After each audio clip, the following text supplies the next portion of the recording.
او د قرآن یو جمله په مینه تلاوت کی والله چې د الفت خوشبو دي نه راځي قسم په خدای د قرآن یو آیات نه دی کنه دا چې کله په صدق دل باندې تلاوت کی په صحیح معنی تلاوت کی ا د دنیا سوچونه او فکرونه ختم کی او تمام سوچ اخرت ته کی والله د قرآن یو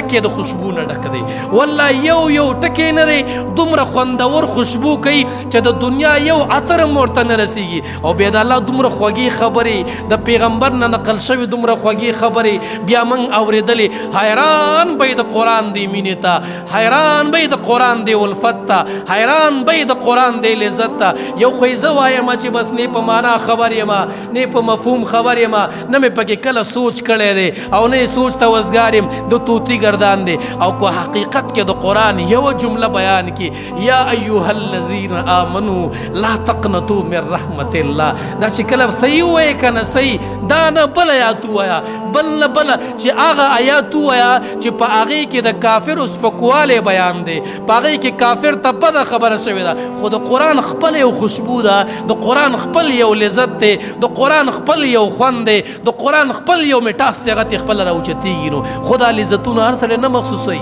دا لذت هر چاته نه مخصوصي دا چې د چا په زړه کې مینه د قرآن د نو هغې ته دا لذت معلومیږي د یو چا د خولې ذایقه ختمه شوي که نه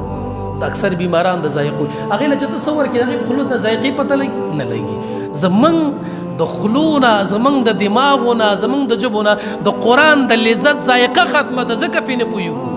اوس یو سړی چې د ذایقې بیمارې ذایقې ختموي ته وله هر قسمه د دنیا نعمت ورکه هغه به وایي زه بوس خورم بس ده که نه خوند پکې نه مزه پکې نه بې مالګې به ورته ښکاري بې چیني به ورته ښکاري دا زمونږ لهجې د دې قرآن نه اوښتې دي زمونږ دماغ اوښتې ځکه خو مزه پکې نشته دی